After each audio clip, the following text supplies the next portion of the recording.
Robert F. Kennedy Jr. was sworn in as the Health and Human Service Secretary by Supreme Court Justice Neil Gorsuch in the ceremony at the Oval Office. He was with his family, President Trump, and the members of the Congress. He took the oath shortly after being confirmed by the Senate with a 52-48 vote.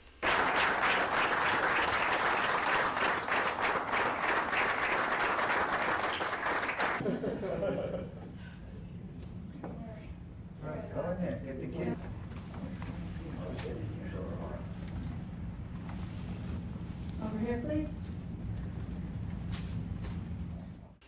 Also, President Trump signed an executive order to create the Make America Health Again Commission. Press Secretary Caroline Leavitt reveals that 75,000 federal workers accepted the buyout offer. She explains that this outcome will save millions of dollars for American taxpayers, which was the goal from the beginning. Leavitt emphasized that a deadline was set for the buyout program, and it was met with 75,000 workers taking the offer. 75,000 people accepted the buyout program. That's going to save millions of dollars for the American taxpayers, and that's exactly what we wanted. We put a deadline on it, and the deadline was reached. 75,000 people accepted the offer. President Trump responds to a reporter's question about whether China will allow the sale of TikTok to a U.S. buyer. Trump says he plans to make it beneficial for China to approve the sale. He explains how TikTok play a role in his campaign, especially with connecting to younger voters, as he was able to get 36% more support from them than his opponent. I'm going to make it worthwhile for China to do it. I think so.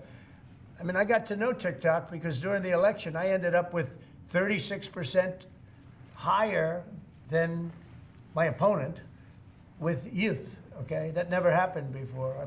Trump highlights that traditionally, the youth vote was a stronghold for Democrats, but TikTok helped change that.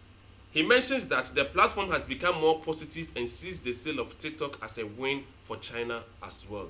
You know, that's always been a Democrat thing, youth. It became a Trump thing. And I think TikTok, I think Joe Rogan was a part of it. Some of the great people that I did interviews with were a part of it. But I think that TikTok was I think it was a big part. Look, as you know, we were up by 36% with youth. The Republican was never up with youth. And I focused on TikTok, and I found it to be amazing, actually, and very fair. And I think the image of TikTok is different than it was before the election. I think people saw it, and they view it as a positive, not a negative. I think it'll be to China's advantage to have the deal be made, yeah. Alright, welcome back to the channel. I'm excited to see you here. Don't forget to like the video, subscribe to the channel, join the Notice family, and without wasting much more time, let's continue.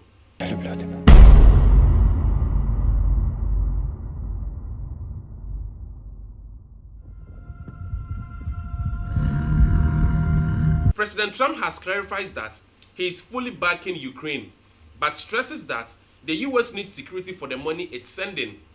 Trump points out that while the US has contributed $350 billion to Ukraine, Europe is paying $200 billion less, even though they are geographically closer and have similar economies. I'm backing Ukraine. I'm backing Ukraine. Don't say that. I'm approving, but I do want security for our money. You know, Europe is getting security. You know that, right? They're giving their money in the form of a loan. Nobody knows that.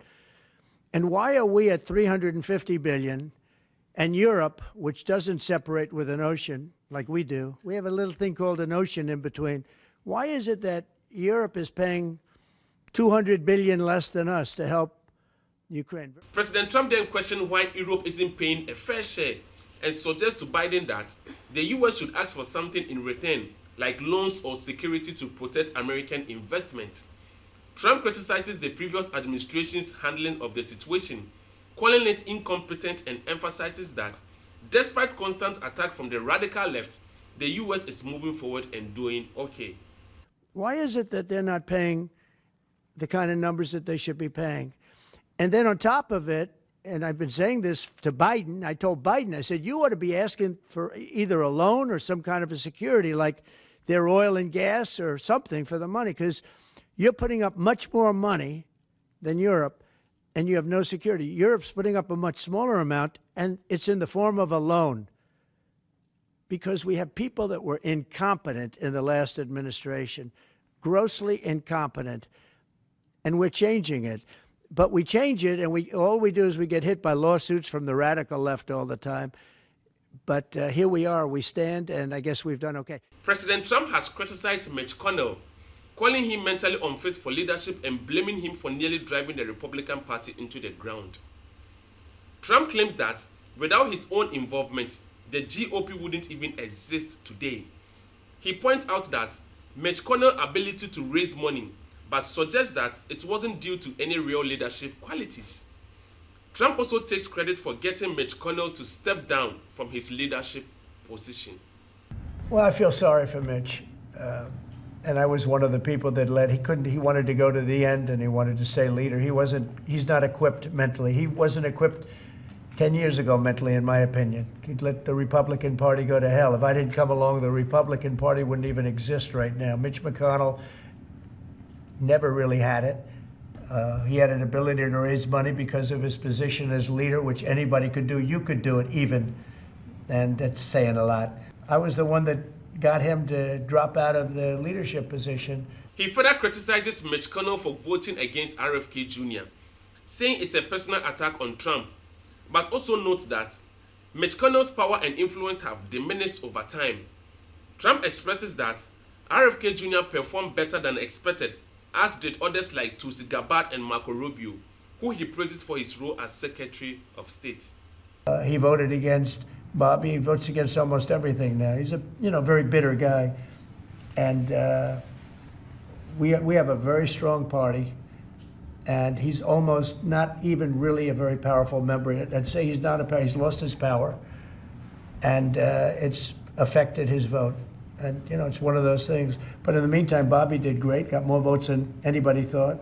And I think he's going to do phenomenally, just phenomenally in that position. And everybody else likewise did well. Not only well, they got more votes than anybody thought. Tulsi, look at how she did. She did great. Marco got 99 votes. How about that? And Marco got 99 votes. And Marco, by the way, I have to tell you, Marco Rubio's done a fantastic job. He's been a great Secretary of State. They're all doing great. All right, thank you for sticking around and thank you for watching. And don't forget to like the video and hope to see you in the next video.